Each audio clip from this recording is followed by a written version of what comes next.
Eminem's old song recently was leaked, and it said awful things about Rhianna. This is not the first time Eminem's disses crossed the line. Stay tuned, you are not going to want to miss how far his disses go. Be sure to like the video and subscribe to the channel. Rhianna. That's the first thing I thought. I was like, what? Eminem?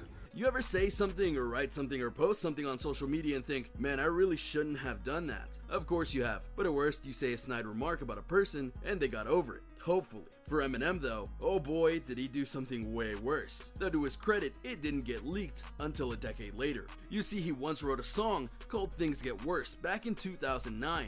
At this point in time, a certain incident was going on between Rhianna and Chris Brown. Mainly, he mistreated her badly, and it became front page news. This happened to me. I didn't cause this. So much so that Eminem apparently during a recording session made a special verse for the song where he said, "I'm not playing Rhianna, where'd you get the VD at? Let me add my 2 cents, of course I side with Chris Brown, I'd beat it down too if she gave my an itch now." Yeah, that's cold. Now to be clear, it didn't get released on the song. In fact, the song got released 2 years later and didn't feature anything close to this. So it's possible that Eminem got more information and realized that what he said was pretty wild and outlandish. The other ironic thing about this situation is that Eminem in recent years has made it very clear how much he loves Rhianna. They even made a song together in 2013, so they're clearly on good terms. Second thought was, of course I'll do a song with Eminem. Like, that's just something that doesn't come around every day, you know?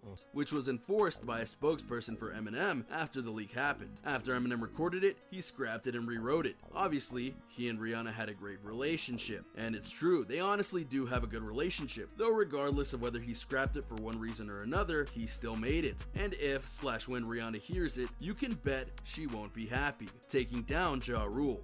To M's beef with Source magazine owner Benzino, to the well-documented feud between 50 Cent and Ja Rule. While Eminem is one to throw down when insulted, he's also one to stick up for his friends when needed. In fact, Eminem is rather legendary for the loyalty that he has for his friends. And when it comes to the rap world, he's not afraid to go and lay down diss tracks with his brothers in arms to settle scores. Such as with his fellow record label rapper 50 Cent. Eminem actually helped recruit 50 Cent into the rap game, which is why Get Rich or Die Tryin' was such a colossal hit. And even beyond that, the two are really good friends. So when 50 Cent was in a feud with Ja Rule and he needed backup, Eminem was there, and he was ready to help in any way possible. In what was considered one of the most epic and complete beatdowns in rap history, Busta Rhymes, 50 Cent, and Eminem all went at Ja Rule with everything that they had. They did tracks taking apart everything Ja Rule has done or ever claimed to have done. For Eminem specifically, he did a song called Hail Mary, where he portrayed Ja Rule as an imitator and a rapper whose brain had melted because of substance abuse. He referred to him as a fake, a wuss, and many other stronger terms. And when he and the others were done,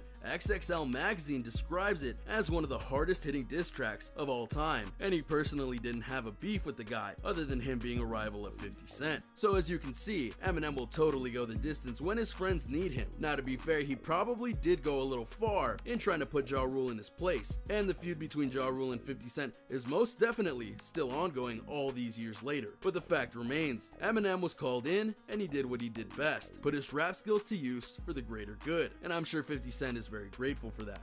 Rap God versus Rap Devil. Ready? I'll tell you, I had a clip ready. I heard Kill Shot and I put that back in the holster. I'm like, oh, word. All right.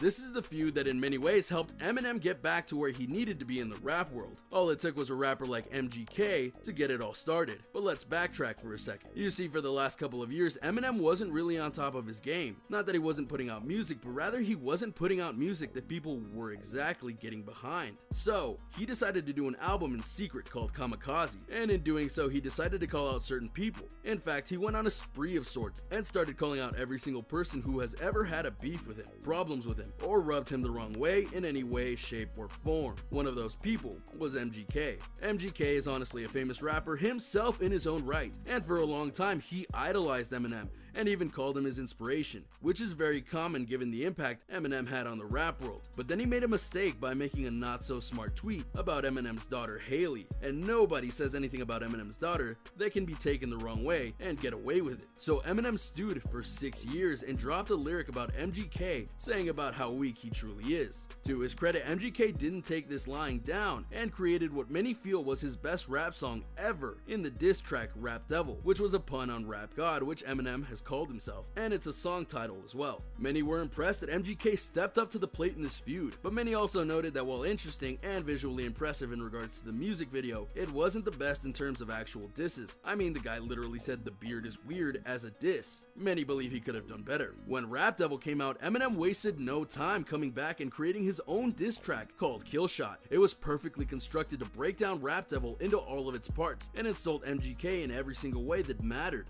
This is Eminem we're talking about after all. The man knows how to make a diss track. Sure enough, not only did Kill Shot, which was only a lyric track, no music video, get more views and listens than Rap Devil, it effectively ended the feud. Even MGK himself said that he wasn't going to respond to Kill Shot. In his take though, he said he had a response ready, but that he put it away because it wouldn't do any good. Whether you believe that reply is up to you, but the facts speak for themselves. Not long after the feud ended, MGK released a very somber music track and music video talking about how he was depressed and that life wasn't going as he should. Sure, it could be just an expression of past feelings, or it could be a reaction to how Eminem put him through the ringer. You decide. Love is patient. Love is a diss track. I felt like during the time, because whatever him and Mariah had going on, one, I felt like it was weird. Did you know that Eminem and Mariah Carey were together at one point? I didn't. I didn't even know they had feelings for each other, because these two are very different people, which may have led to the very public and epic feud that occurred when they decided to break up. You see, for all her greatness and glory and style, Mariah Carey is very much a diva. This has been noted by many people over the years, including her own fans, and she sometimes doesn't know when to stop, especially when it comes to complaining about others. So as I noted, they dated and then some, and then when her relationship with him fell apart, she decided to make the song Obsessed, which insulted Eminem in numerous ways. So would you like to guess what he did in reply? Oh yeah, he fought right back with a track called The Warning, where he not only laid down the hurt on Mariah Carey, he decided to get explicit in regards to their encounters they once had. Many people noted that this track was actually as harmful to Eminem as it was to Mariah Carey, but he honestly has a thicker skin than Mariah, and he also used the song as a literal warning that if she didn't want more explicit stuff released to the world, she should let this go. After finding out about the song, Carey did indeed stop cold, and it's not hard to see why. Love may be complicated, but that doesn't give you the excuse to bash your former lover and not expect consequences. You live and learn, Mariah.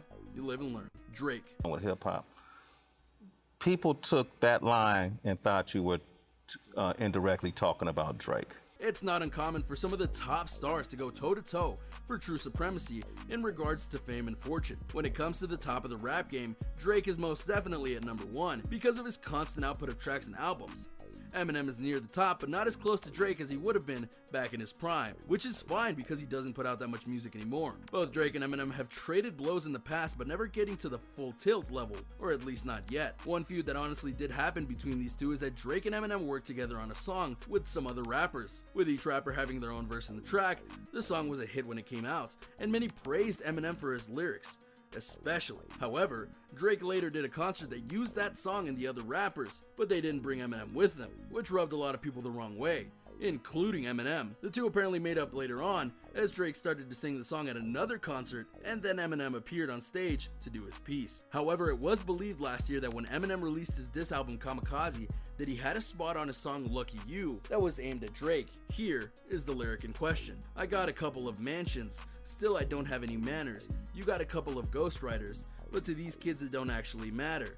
They're asking me what the happened to hip-hop. I said, I don't have any answers. To be clear, this set of lyrics is about ghostwriting, or the act of having someone else write a song that you sing, and yet you take all the credit for it. Eminem is very much against this, and Drake has stated that he is too, but he's also been accused of ghostwriting by others in the past. So people put two and two together and made this a diss for Drake. But Eminem was very open and honest in saying that this isn't the case. Drake is going to always be in my good graces because he did something for one of my daughters that I will never forget, and he will always be in my graces for that. Did something for one of my daughters that I'll never forget, and he will always be in my graces with that. And I like Drake. Eminem said.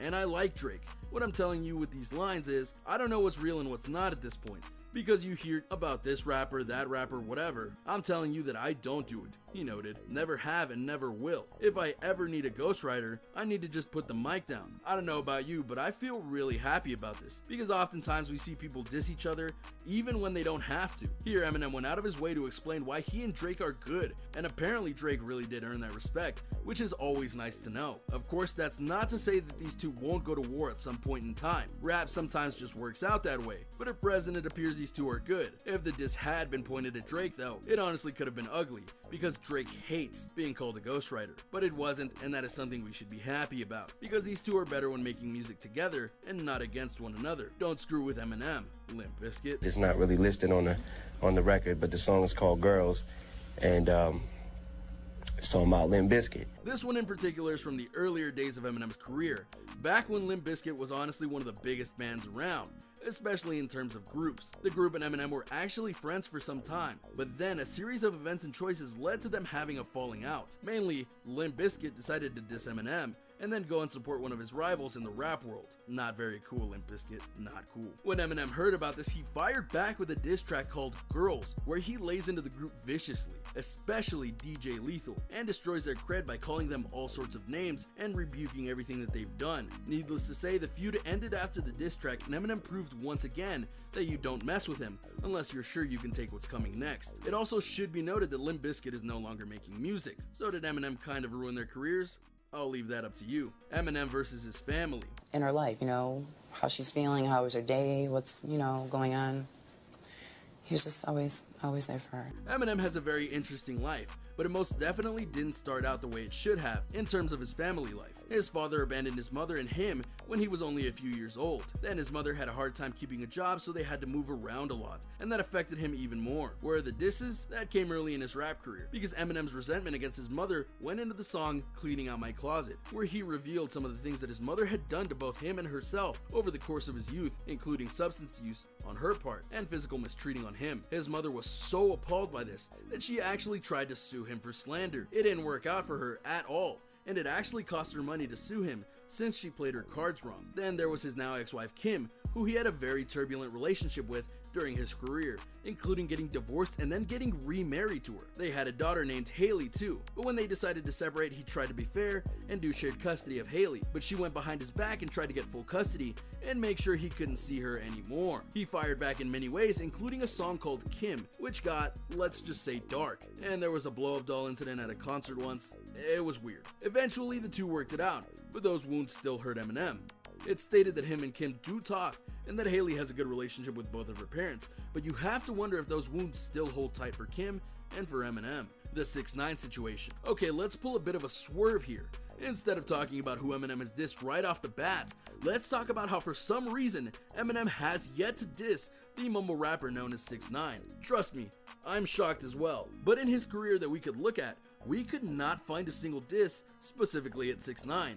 To be clear, there have been plenty of disses thrown at mumble rappers, and we'll be talking about a few of them later, but it's odd that he hasn't thrown shade at 6ix9ine. Why should we care that he hasn't thrown anything at 6ix9ine? Because he's everything that Eminem despises, including being a mumble rapper, not having respect, not doing songs in the way that they are meaningful, and such. At one time, via a deleted Instagram post, 6ix9ine once said that he was a better lyricist than Eminem. Again, Eminem has made his thoughts and feelings very clear in terms of how he feels about mumble rap as a whole. But if there was ever a time to go off on a singular person for being a disgrace to the rap profession and starting beef with people for nothing more than to get more attention, which for the record is a reference to 6ix9ine, as he's done that tons of times, the time is now. The 6ix9ine court case is a breeding ground of disses just waiting to be made. From how he got arrested to becoming a snitch to how he's getting out soon. It's quite literally perfect. If there was ever a time to go too far, it'd be with the guy that everyone in the rap community despises. So I wouldn't doubt that Eminem wouldn't hold back. Eminem versus the That's an awfully hot coffee pot. Should I drop it on Donald Trump? Probably not. president. Now usually rappers are one of the last people to get political because they're usually the ones getting oppressed by the law and thus trying to avoid it at all cost. But sometimes they lash out and use their songs to make political statements to try and change things, like the way NWA did with F the Police and certain other songs. But for Eminem, he didn't go after the government, he went after the man leading the government of the United States. Eminem took on Donald Trump. In a rather infamous bit, he did a 4-minute freestyle rap on BET once, and had most of it focused on Donald Trump. Now, while many noted in reactions to that freestyle rap that it wasn't the best that Eminem has ever done, is that really what we should be focused on here? I don't think it is. He was trying to speak the truth about what was going on in the country in regards to Trump, and every insult that he spewed in that freestyle rap is backed up by facts. This wasn't a diss track that was made weeks before, it was a freestyle rap from the heart that he wanted to show his frustration on. When the rap went live on Twitter, it got retweeted over 500,000 times, and even people who aren't associated in the genre in the slightest took note of the freestyle beef and praised Eminem for what he did, including outspoken journalist for the ESPN, Keith Olbermann. Now, usually that would be the end of it, except Trump apparently made a move against Eminem, and Eminem decided to detail it in Kamikaze. Sent the Secret Service to meet me in person to see if I really think of hurting him, or ask if I'm linked to terrorists. I empathize with the people this evil serpent sold a dream to that he's deserted. Now, I'm sure that some people out there will go, if Trump really did send the Secret Service to meet Eminem, it was because of legitimate reasons. But let's be honest here, is freedom of speech really a legitimate reason? So whether those raps went too far might just depend on your stance with both Trump and Eminem. And there you have it, folks, a look at some of the disses that Eminem took too far. Which of these was the farthest in your mind? Which of them do you think hit the hardest on their recipients? Do you think that Eminem will go this hard on someone else in the future? Let me know in the comments below, guys. Be sure to subscribe,